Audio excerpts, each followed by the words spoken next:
हम यज्ञ से जुड़े, सीधी सी बात ये है। यज्ञ तो राक्षस भी करते हैं, बोलो करते हैं कि नहीं? यज्ञ राक्षस भी करते, महात्मा ही नहीं करते। नाथ करे रावण एक जागा,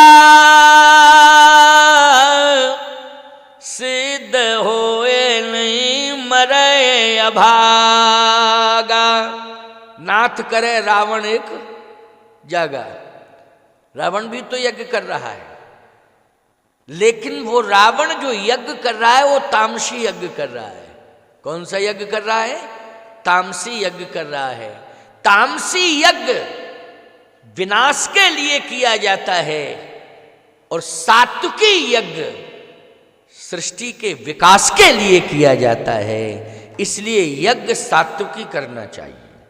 कैसा यज्ञ करना चाहिए? सात्विकी यज्ञ करना चाहिए। यहां जो यज्ञ हो रहा आश्रम में वो सात्विकी यज्ञ हो रहा है। ये होमात्मक यज्ञ सात्विक यज्ञ है। सात्विकी यज्ञ करोगे जीवन में तो सृष्टि का विकास, व्यक्ति का विकास होगा, सृष्टि का विकास होगा और पूरे विश्व में यज्ञ के माध्यम से प्रकाश होगा। इसलिए यज्ञ भगवान कहते हैं विश्व का कल्याण हो। एक शब्द आता है विश्व कल्याणार्थ यज्ञ किया जा रहा है। यज्ञ किस लिए किया जा रहा है? विश्व कल्याणार्थ, विश्व का कल्याण हो।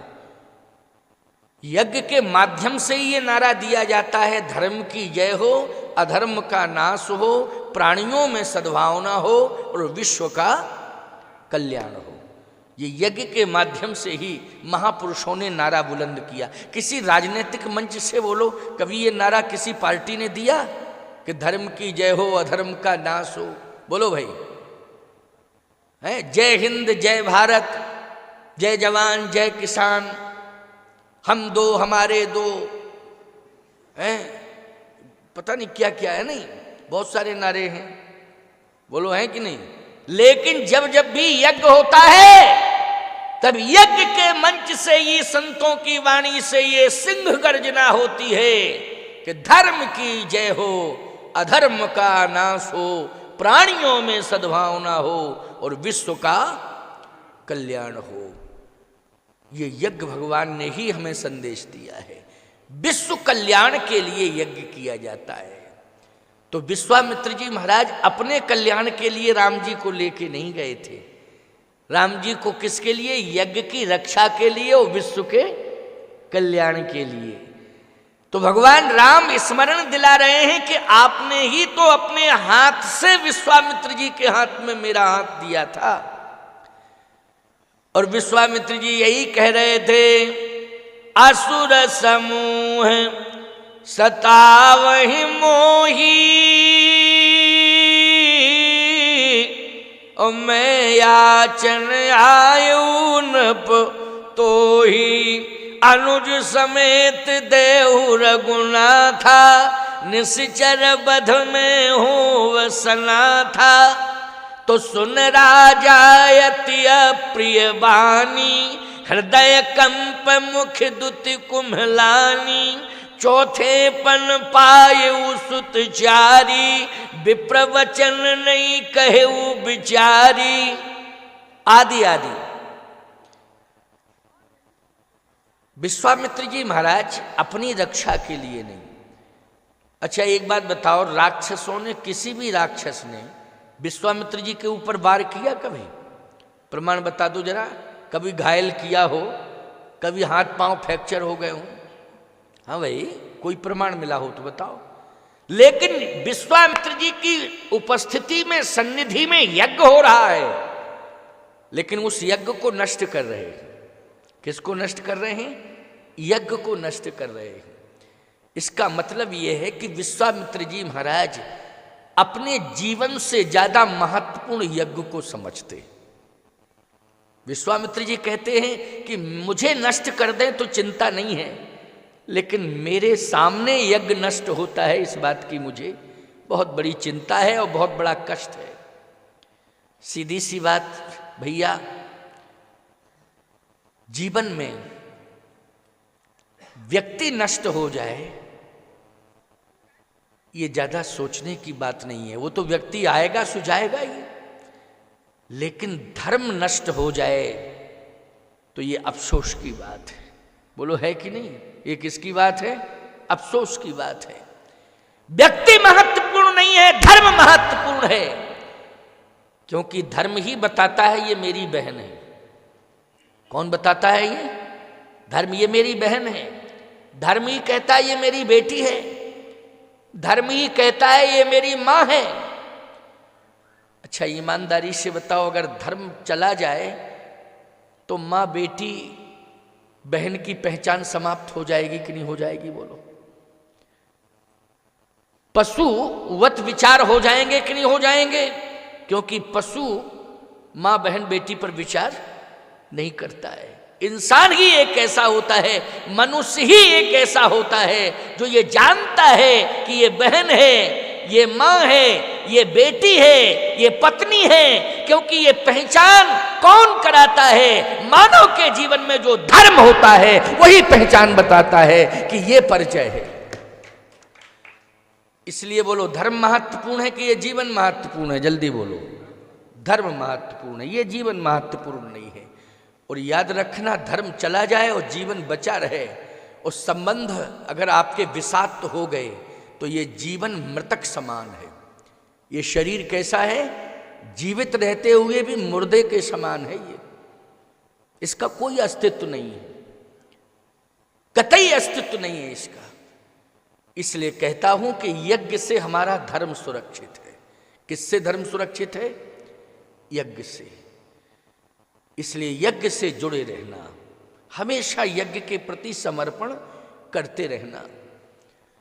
विश्वामित्र जी ने कहा कि धर्म रो रहा है क्योंकि यज्ञ नष्ट हो रहा है। इसलिए दशरथ, तुम यज्ञ की रक्षा कर लो। दशरथ, आज मैं धन दौलत मांगने नहीं आया हूं, आज मैं केवल यज्ञ की रक्षा के लिए राम को मांगने के लिए आया हूं, मुझे राम दे दो। दशरथ जी महाराज ने ये शब्द सुना तो मोह में इतने बंध गए थे, मोह बंधन में इतने बंध गए थे कि विश्वामित्र जी महाराज का ये शब्द अच्छा नहीं लगा। सुन राजायति अप्रिय वाणी। अच्छा बोलो, ये प्रिय वाणी है कि अप्रिय वाणी है? ये प्रिय वाणी है कि नहीं? कि हम धन दौलत नहीं मांग रहे हैं, रुपया पैसा नहीं मांग रहे हैं, हम यज्ञ की रक्षा के लिए राम को मांग रहे हैं। बोलो, ये प्रिय वाणी है कि अप्रिय?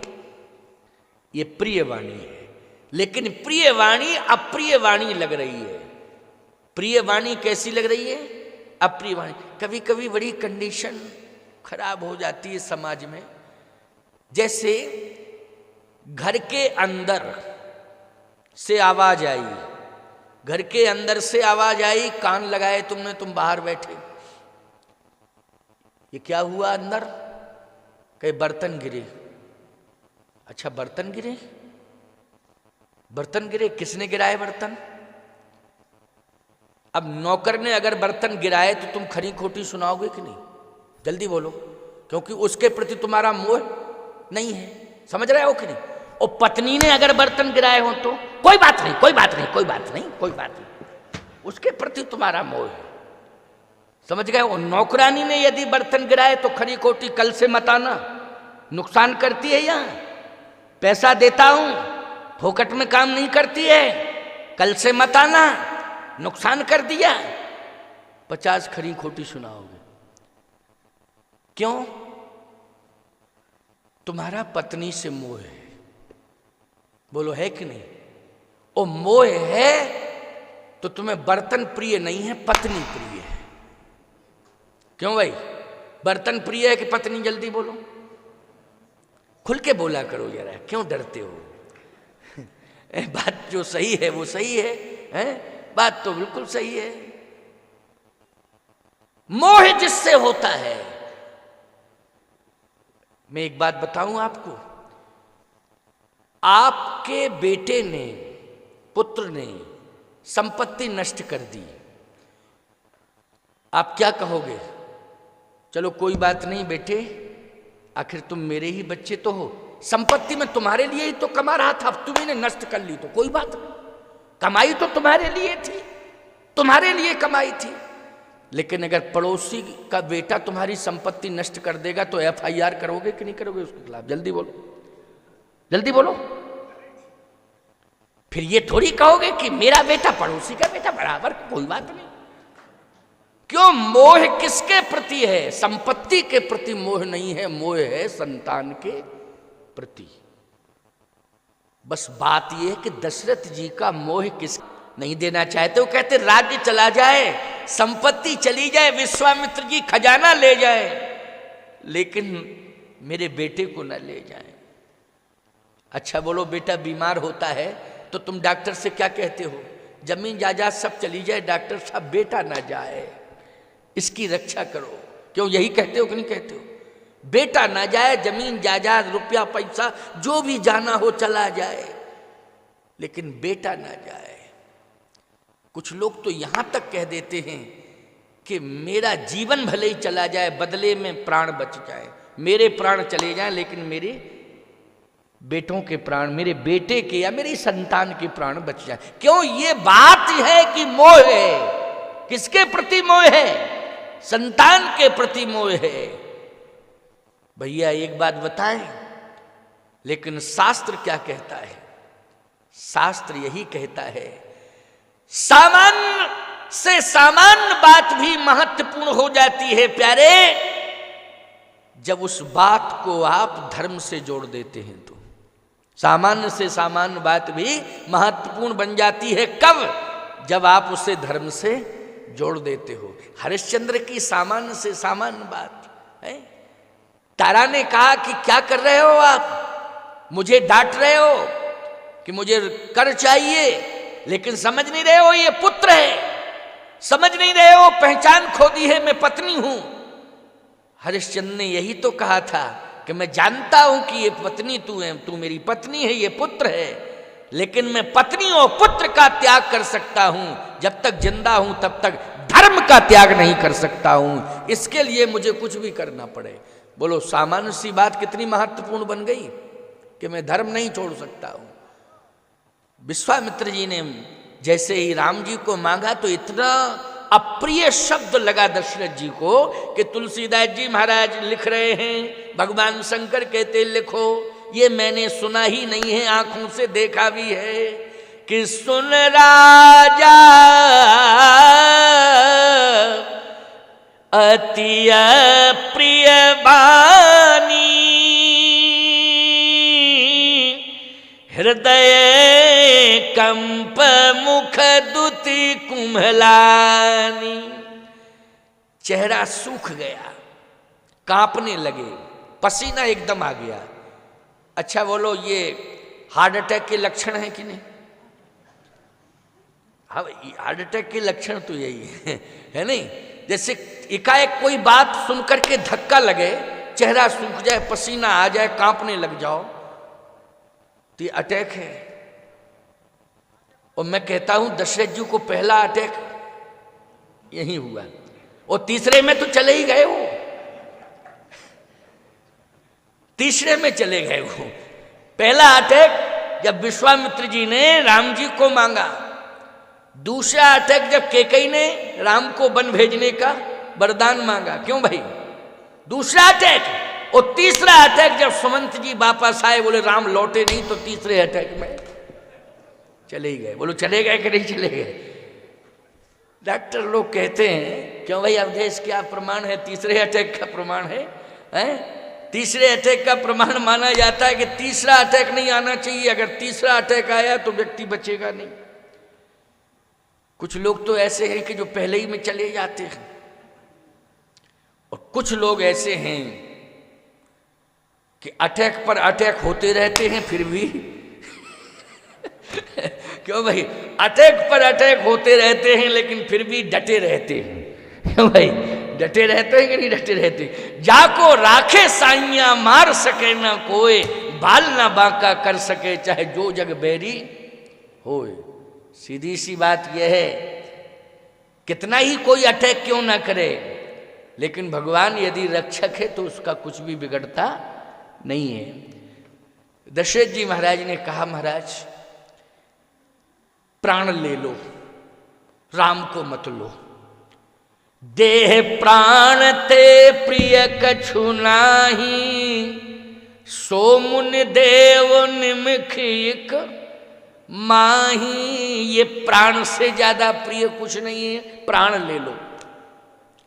विश्वामित्र जी बोले, प्राण लेने आए हम? अच्छा एक बात बताओ, हम यज्ञ में आए,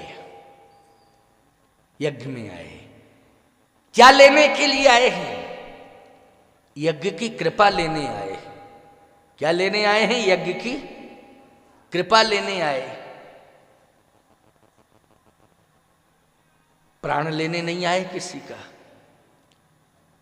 यज्ञ की कृपा से प्राण की रक्षा करने के लिए आए हैं। जिंदगी और मौत की लड़ाई लड़ने, तो मौत की लड़ाई व्यक्ति लड़ने लगता है, लेकिन मैं कहता हूं इसके लिए यदि तुम्हें अपनी रक्षा चाहिए तो व्यथा को कोई डॉक्टर की दवा ठीक नहीं कर सकती। बोलो भाई, व्यथा को कर सकती है क्या? है कौन सी डिस्पेंसरी में दवा बनी है कि व्यथा दूर कर दे? कोई बीमारी हो, रोग हो, लेकिन यही को रोग कर औषधि नहीं। अगर कोई बीमारी है, कोई परेशानी, बीमारी से परेशानी है, उसके लिए दवा बनी है, डिस्पेंसरियां बनी हैं, डॉक्टरों का अनुभव बना हुआ है। बोलो है कि नहीं? लेकिन यदि आपके जीवन में व्यथा आ गई है और वो व्यथा ऐसी व्यथा आई है कि रोग पकड़ में नहीं आ रहा है, लेकिन आप मरने के लिए तैयार हैं, ऐसी कंडीशन में आपके अंतर मन की व्यथा को भगवान राम की कथा ही दूर कर सकती है, और कोई उपाय नहीं है। केवल राम की कथा सत्संग सुनोगे तो तुम्हारी व्यथा दूर हो जाएगी। तो आज विश्वामित्र जी महाराज ने कहा, देखो हमें प्राण नहीं चाहिए ना, केवल राम चाहिए, राम। सावधान, मैं यही तो कह रहा हूं कि जब अंदर व्यथा आ जाती है तो उसको गुरु का उपदेश ही दूर कर पाता है। कौन कर पाता है? गुरु का उपदेश। अच्छा, ऐसी कंडीशन में दशरथ जी महाराज ने सहारा गुरु जी का लिया। क्या सहारा लिया गुरु जी का? विश्वामित्र जी ने कहा, राम क्यों नहीं देना चाहते हो? दशरथ जी बोले, राम हमारे हों तो दे दें, जब हमारे है ही नहीं तो हम कैसे दे दें? जैसे ये साल है, ये गर्म साल, हम गर्म वस्त्र ओढ़े हुए हैं। अब आप कहो महाराज ये दे दो, हम कहे भैया ये हमारा नहीं है, हमको स्वयं ठंडी लग रही थी तो ओढ़ा दिया है किसी ने, अब जाऊंगा उसका वापस दे दूंगा, हमारा हो तो ले लो, जब हमारा है ही नहीं तो फिर हम कैसे दे दें? आप पीछे ही पड़ जाओ कि नहीं नहीं नहीं नहीं देना पड़ेगा, तो हम कहें प्राण ले लो लेकिन इसको मत लो। फिर यही कहेंगे कि हम प्राण देने को तैयार हैं लेकिन इसको मत लो, क्यों? ये हमारा है नहीं। फिर ये धरोहर के रूप में हमारे पास, जिसका है ये उसी का है। तो दशरथ जी ने कहा कि राम हमारे होते तो हम दे देते, राम जी हमारे है ही नहीं। अच्छा तो किसके हैं राम, ये बताओ, नाम बताओ किसके राम है? तो पहली बात तो ये है कि राम जी के ऊपर संतों का अधिकार है, पहला है कि नहीं? फिर भक्तों का अधिकार है। आप कहो महाराज कैसी बातें कर रहे हैं आप? भगवान राम ने यह अधिकार दिया है। जन डर पहु मुनि, मुनि पहले किसका नाम आया? मुनियों का आया। जन डर पहु मुनि सीध सुरेशा, ओ तुम ही लाग धरि हो नर वैसा। तो पहले मुनियों का नाम आया, आया कि नहीं आया? तो सीधी सी बात, भगवान राम पहले ऋषि मुनियों के हैं, इसके बाद किसके हैं? भक्तों के हैं। किसके हैं? भक्तों के। पहले संतों के हैं, फिर भक्तों के हैं। और सत्य बता रहा हूं आपसे कि संत भी अगर समर्पित हैं तो याद रखना, परिवार के लिए समर्पित नहीं है, परमात्मा के लिए समर्पित है। अगर परिवार के लिए संत होते समर्पित तो बोलो परिवार को छोड़ते कैसे? छोड़ते क्या? हाँ, कुछ ऐसे साधु हैं फसली जो, क्यों, हाँ फसली, जो परिवार में फंसते हैं और फिर परिवार में ऐसे फंसते हैं कि वो निकलने की भी कोशिश करते हैं। किस कंडीशन में निकलने की कोशिश करते हैं? घर में हुई खटपट तो चल बाबा के मठ पर, अब नहीं रहेंगे इस घर में, क्यों? खटपट होती रहती है रोज, तो चल बाबा के मठ पर। फिर बाबा जी ने कहा आश्रम में है काम, इसे संभालो। किसे संभालो? आश्रम का काम। जो रमते राम होते हैं वो काम नहीं करते। उनसे कहो, जैसे पहुंचे कहे काम, कहे हम तो रमते राम। मतलब रमते राम का मतलब है, सीधी सी बात है, हम काम वाम नहीं करते हैं, जहां मिली दो तहां रहे सो रमते राम। सावधान, ठाकुर जी की सेवा करो, ठाकुर जी का कार्य संभालो। और सत्य तो ये है भैया कि संत जो होता है वो परमात्मा के लिए जीता है। किसके लिए जीता है? परमात्मा के लिए। अच्छा, लक्ष्मण जी के लिए कहा कहिए तात सो परम विरागी, तृणसम सिद्ध तीन गुण त्यागी। परम विरागी, अच्छा परम विरागी लक्ष्मण है तो कहते क्या हैं? गुरु पितमात न जानो काऊ, कहो स्वभाव नाथपति आऊ। मोरे सबई एक तुम, स्वामी दीन बंधुर अंतर यामी। मोरे सबई एक तुम स्वामी, दीन बंधुर अंतर यामी। अच्छा, एक बात आपको बताएं, माता पिता भी प्रसन्न होते हैं, ऐसी बात नहीं। जब लक्ष्मण जी ने ये बात कही तो सुमित्रा जी ने क्या कहा था? तात तुम्हार मात वैदेही और पिता राम सब भांति सनेही। जो पैसी राम बन जाही तो अवध तुम्हार काज कछु नाही। पुत्रवती जुवती जग सोई, रघुपति भगति जासु सुत होई। इसलिए मैं कहता हूं कि भगवान के हो जाओ। माता पिता से अलग हो हम ये नहीं कहते हैं, ये हम नहीं कहते हैं माता पिता से अलग हो। लेकिन भैया कुछ संत ऐसे होते हैं, भगवान अपना कार्य कराने के लिए ही उन्हें भेजता है, लेकिन किसी परिवार को माध्यम बना देता है। तो उसे ये समझना चाहिए, क्या समझना चाहिए? कि हम तो निमित्त हैं। हम क्या हैं? निमित्त हैं।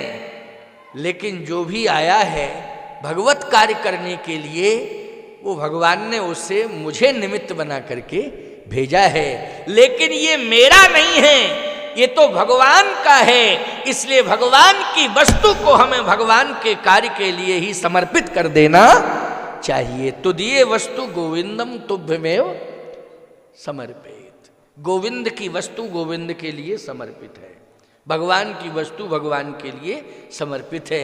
यही भाव माता पिता का भी होना चाहिए, यही भाव होना चाहिए माता पिता का। तो आज भगवान किसके लिए आए सही बताओ? अयोध्या राज्य के लिए आए कि दशरथ जी के लिए आए कि यज्ञ की रक्षा करने आए, धर्म की रक्षा करने आए, गौ ब्राह्मण की रक्षा करने आए? नमो ब्रह्मण्य देवाय गौ ब्राह्मण हिताय चो जगत हिताय कृष्णाय गोविंदाय नमो नमः। सच्चिदानंद रूपाय विश्वोत्पत्त्यादि हेतवे तापत्रय विनाशाय श्री कृष्णाय वयम नुमः। भगवान तो इसके लिए आए हैं, विश्वोत्पत्त्यादि हेतवे, विश्व की उत्पत्ति का वही हेतु है। तो आज विश्वामित्र जी यही तो कह रहे हैं कि ये राम यज्ञ की रक्षा के लिए आए हैं, लेकिन आज तुम अयोध्या में उनको प्रतिबंधित कर रहे हो। कहे महाराज देखो हम प्रतिबंधित नहीं कर रहे हैं, अब किसके लिए आए हैं ये गुरुदेव जानते हैं, क्योंकि राम गुरुदेव की मेरे पास तो धरोहर के रूप में है, वस्तुतः राम गुरुदेव के हैं। गुरुदेव, हाँ वशिष्ठ जी महाराज, ओ हो वशिष्ठ जी महाराज। हाँ, सीधी सी बात यह है, दशरथ जी सोच रहे थे कि वशिष्ठ जी महाराज का नाम अगर ले देंगे तो विश्वामित्र जी बिना ही मांगे चले जाएंगे, कहेंगे वशिष्ठ से कौन मांगे, क्योंकि ऐसा एक बार मैंने क्रोध किया कि वशिष्ठ के 100 बेटे भस्म कर दिए। ऐसा क्रोध मैंने वशिष्ठ के पुत्रों पर किया कि 100 बेटे एक ही साथ भस्म। अब हम उन्हीं वशिष्ठ से कहें कि राम को दे दो तो कहें मुंह को भस्म करना चाहते हो क्या? जब हमारे 100 बेटे पहले भस्म कर चुके हो, अब रामहू को भस्म करना चाहते हो क्या? और जब वशिष्ठ जी नहीं कहेंगे तो फिर हम निश्चिंत हो जाएंगे। लेकिन नहीं, ऐसा नहीं है। वशिष्ठ नहीं चाहते हैं कि यज्ञ की रक्षा हो। बोलो जल्दी, चाहते हैं कि नहीं यज्ञ की रक्षा हो? कौन महात्मा ऐसा संसार में होगा कि यज्ञ की रक्षा ना हो? विश्व एक बात बताएं, ये जो संसार का मोह है, जिस मोह के कारण तुम भगवान को नहीं पहचान पा रहे हो, मोह के कारण ही तुम धर्म सत्कर्म से उतना नहीं जुड़ पा रहे हो। मोह किससे जोड़ देता है? व्याधियों से जोड़ देता है। और जब तुम व्याधियों से जुड़ जाओगे तो बोलो यज्ञ से कैसे जुड़ पाओगे? जल्दी बोलो।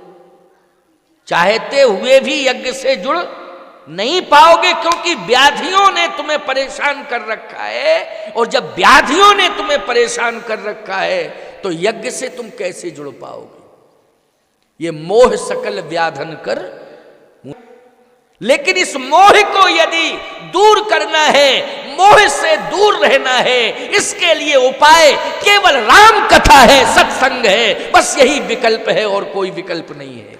वशिष्ठ जी को बुलाया गया तो वशिष्ठ जी ने दशरथ जी को उपदेश सुनाया।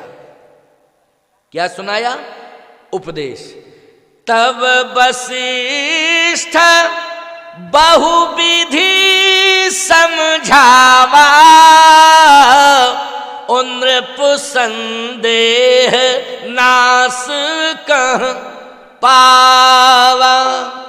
बोलो संदेह, ये भ्रम जो था वशिष्ठ जी महाराज ने उपदेश के माध्यम से महाराज दशरथ का दूर कर दिया कि नहीं? किया कि नहीं? और जैसे ही वशिष्ठ जी ने उस भ्रम को दूर किया, मोह को दूर किया, अज्ञानता को दूर किया, उसी समय विश्वामित्र जी बोल पड़े, देह भूप मन हर्षित तजहु मोह अज्ञान। क्यों? स्पष्टीकरण हो गया कि नहीं? तजहु मोह अज्ञान। क्यों? सत्य सत्य है नहीं, ये मोह अज्ञान था, तभी तो विश्वामित्र जी कह रहे हैं देह भूप मन हर्षित तजहु मोह अज्ञान,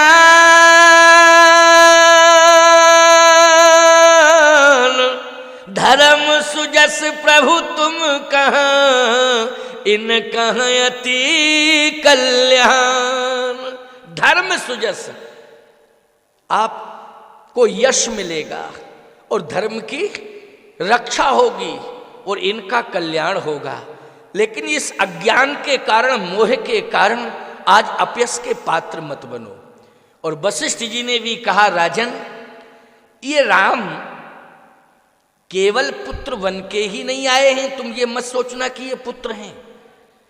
ये तो पुत्र के रूप में, परमात्मा पुत्र के रूप में आया है। किसके रूप में आया है? परमात्मा पुत्र के रूप में परमात्मा आया। अच्छा एक बात बताएं आपको, गाय पशु नहीं है,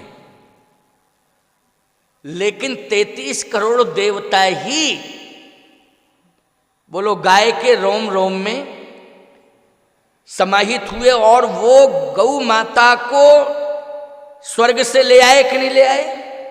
कहां से ले आए? गौ को स्वर्ग से गाय को ले आए, गौ मां को ले आए। रोम रोम में देवताओं का वास है। लेकिन याद रखना, पशु संस्कृति में गाय ने जन्म तो लिया है, लेकिन वो पशु है नहीं। उसने पशु संस्कृति में केवल जन्म लिया है, लेकिन अगर पशु उसको बोलो भाई, ये अज्ञान माना जाएगा कि नहीं माना जाएगा? ये क्या माना जाएगा? अज्ञान। लेकिन ज्ञान क्या है? आज सत्संग में तुम बैठे हो, ये सत्संग मंच ही तो तुम्हें ज्ञान दे रहा है कि गाय पशु संस्कृति में जन्म तो ली है, लेकिन वो पशु है नहीं, वो इतनी महत्वपूर्ण है, इतनी महत्वपूर्ण है प्यारे, कि इस यज्ञ मंडप में 33 करोड़ देवताओं का आवाहन वेद मंत्रों के द्वारा किया जाता है।